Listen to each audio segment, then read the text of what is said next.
উদ্ধার কাজ চলছে, উদ্ধার কাজ ভেতরে চলছে, ঠিক এর পাশেই উদ্ধার কাজ চলছে। আমরা এসেছি ঠিক তার পাশেই যে জায়গাটি রয়েছে সেই জায়গা থেকে আমরা সম্ভব যদি হয়, কারণ উদ্ধার কাজ অত্যন্ত গুরুত্বপূর্ণ, সেই যে কাজ চলছে আমরা সেই জায়গায় ঢোকার কোনো অবস্থায় নেই, কারণ উদ্ধার কাজটা ঠিকভাবে হওয়া দরকার।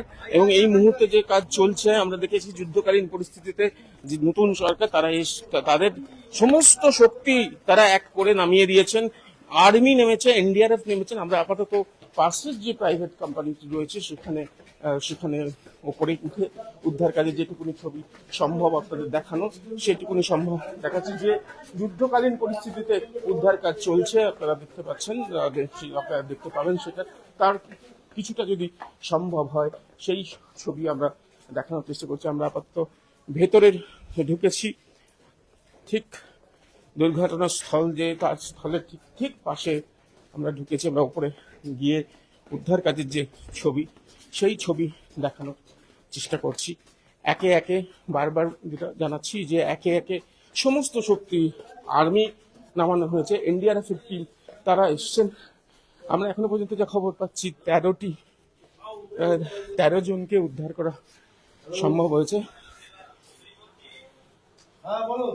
13 জনকে উদ্ধার করা সম্ভব হয়েছে। আপনারা দেখতে পাচ্ছেন যে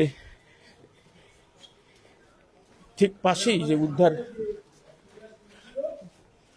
উদ্ধার কাজ চলছে, যেখানে ঘটনাস্থল সেই জায়গায়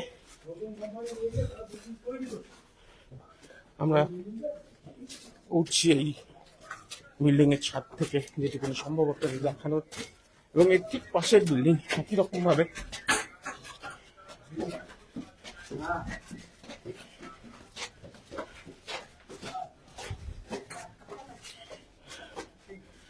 দেখতে পাচ্ছেন।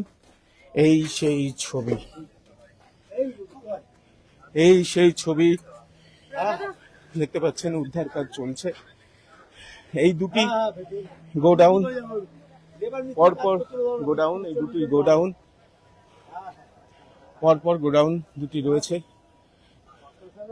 দেখতে পাচ্ছেন যে যেটুকুনি সম্ভব ভয়ঙ্কর ভাবে ভেঙে পড়েছে। দেখতে পাচ্ছেন। একটু আপনার সঙ্গে একটু কথা বলি। একদম পাশেই আপনাদের এই ঘটনাটা ঘটেছে, একটু যদি বলেন আপনি কি দেখেছেন। আমি এখানে যখন কাজ করছি হঠাৎ করে ভূমিকম্পের মধ্যে একটা কাঁপুনি এলো, এই বিল্ডিং ও কেঁপেছে। আচ্ছা, এই বিল্ডিং ও কেঁপেছে। আমার ওই বিল্ডিং এর পেছন দিকে দেখবেন টিনগুলো পুরো উড়ে মানে ফেটে গেছে। এই অবস্থায় তারপরে আমরা বেরিয়ে গিয়ে দেখি মাল পুরো বসে গেছে। গ্রাউন্ড +3 ছিল, মালটা পুরো বসে গেছে। ওই অবস্থায় আমরাও গেছি, গিয়ে আমরা তার উপরে উঠেছি। তখন তো পুলিশও আসেনি, সব পোনামুনি হচ্ছে, অত তাড়াতাড়ি আসবে না। আমরা উঠেছি, উঠে ভেতর দিয়ে লোক হাত বাড়াচ্ছে বাঁচাও, আমরা বাঁচাতে পারছি না। এই আফসোস। মানে সেই অবস্থা মানে ঠিক কখন এটা হলো? 11:45 থেকে 50। ওইটাও একই তো, মানে ওইটাও গোডাউন তৈরি হচ্ছিল, ওটা তৈরি হচ্ছিল। আচ্ছা, এটা প্রায় 70-80 বছর বয়স। এটার যে জয়েস আছে এগুলো সব লন্ডন থেকে আমাদের মালিকের দাদুরা করে দিয়েছে। মানে এটা কি বিগত সরকারের আমলে তৈরি করা হচ্ছে? বিগত সরকারের আমলে এটা পোর্ট লিজ দিয়েছিল। এটা আগে ছিল অক্টোবিয়া স্টিল। আচ্ছা, তারপরে পোর্ট তার থেকে নিয়ে নেয়, তারপরে এখন নতুন কোম্পানিকে লিজ দিয়েছিল। আচ্ছা, এবার তিনি বিল্ডিং তৈরি করছিলেন। সেটা কবে থেকে শুরু হয়েছে? বছর খানিক ধরুন। বছর খানেক। তার মানে বলতে পারেন যে ওই পোস্তা ব্রিজ যেরকম ভাবে ভেঙে পড়া অনেকটা সেই স্মৃতি, অনেকটা সেইরকমই স্মৃতি। হ্যাঁ, আমরা ছিলাম ঘটনাস্থলে, ওই তখন থেকে পোস্তা ব্রিজের যে স্মৃতি, যিনি ঘটনাস্থলে, যিনি একদম পাশের যে কারখানা, পাশের যে গোডাউন, বহুদিনের পুরনো, সেই পুরনো মানুষ, পুরনো প্রতিনিধি এখানকার, তিনি বলছেন তিনি স্বচক্ষে দেখেছেন, তিনি শিউরে উঠেছেন। যে দুটো গুরুত্বপূর্ণ পয়েন্ট এখান থেকে উঠে এলো, ওনার কথা থেকে উঠে এলো, যিনি স্বচক্ষে দেখেছেন। আমরা পরে এসেছি, কিন্তু স্বচক্ষে যেটা বললেন যে অনেকে হাত বাড়াচ্ছে এরকম করে বাঁচার জন্য। এই যে দৃশ্য আবার মনে পড়াচ্ছে পোস্তা ব্রিজের কথা। এবং পোস্তা ব্রিজ বিগত সরকারের আমলে তৈরি হওয়া পোস্তা ব্রিজ, ঠিক তাই এই যে গোডাউন দেখছেন, এটা লিজ দেওয়া হয়েছিল এবং বিগত সরকারের আমলে শুরু হয়েছিল। এবং ঠিক আমাদের অভিজ্ঞতা আছে, আমার মনে আছে আমিও পোস্তা ব্রিজ প্রথম যখন ভেঙে পড়ে সেই তার 1 ঘন্টা আধ ঘন্টার মধ্যে পৌঁছেছিলাম, তখন সিমেন্টের ধোঁয়া উঠতে দেখেছিলাম। আগুনের যেরকম ধোঁয়া হয় ঠিক সেরকম ভেঙে পড়ার পর সিমেন্টের যে ধুলো সেটা উঠছিল এবং তার তলায় আটকে পড়া মানুষের আর্তনাদ শুনতে পেয়েছিলাম। ঠিক একই রকম ভাবে সেই ছবিটা দেখতে পাচ্ছি রিক্তম।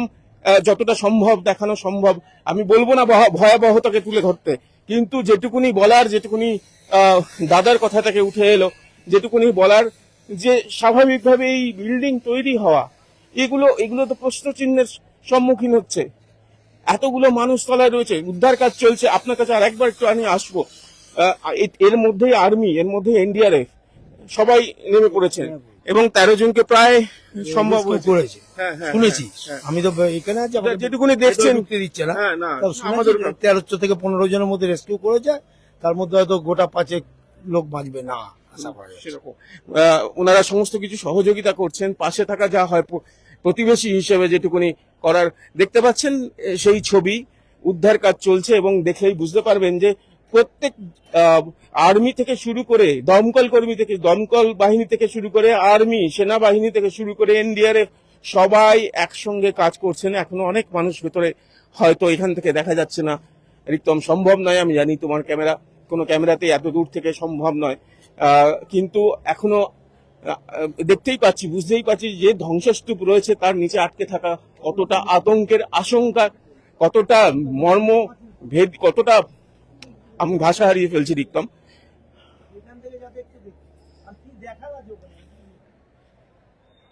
উদ্ধার কাজ চলছে এবং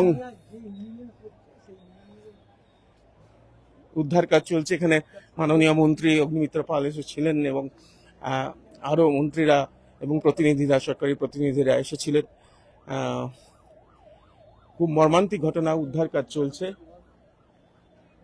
পুরো যে দেখতে পাচ্ছেন যে কংক্রিটের রিক্তম দেখানো সম্ভব কিনা, যে কংক্রিট গুলো রয়েছে যার উপরে যে লোহাগুলো ছিল, লোহার বিমগুলো ছিল, তার উপরে ঢালাই করা হয়েছিল, ঢালাই কাজটা পুরোপুরি ভেঙে পড়েছে।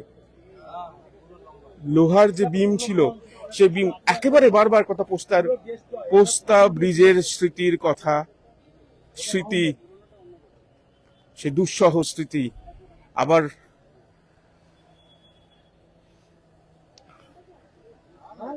ফিরে আসছে।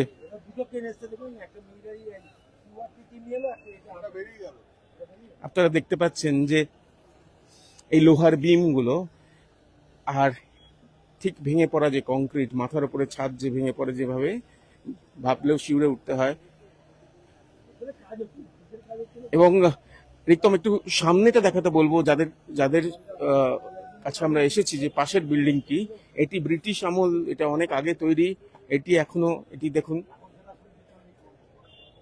অটুট, সেটি অটুট রয়েছে।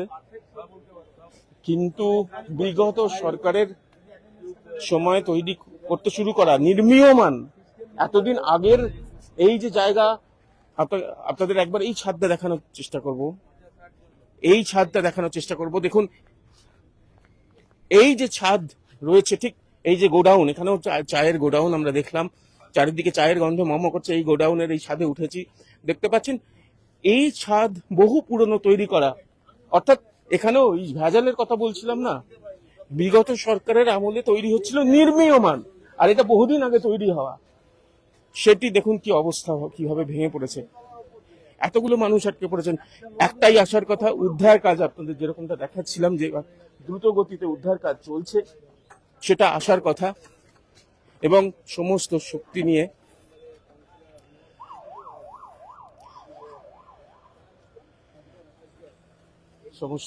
দিয়ে উদ্ধার কাজ চলছে। আর্মি থেকে এনডিআরএফ সকলেই কাজ করছেন।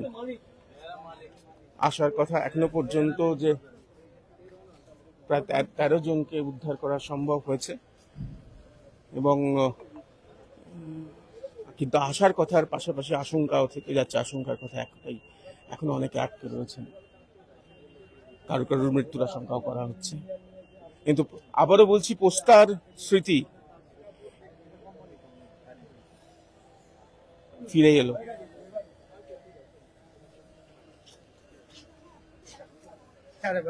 পোস্তার স্মৃতি ফিরে এলো।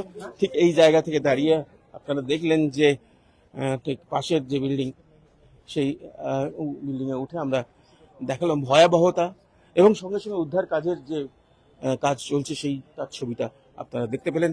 পাশের যে পুরনো যে গোডাউন রয়েছে একেবারে পাশে, তারা সহযোগিতার হাত বাড়িয়ে দিচ্ছেন এবং তারা শিউরে উঠছেন সঙ্গে সঙ্গে।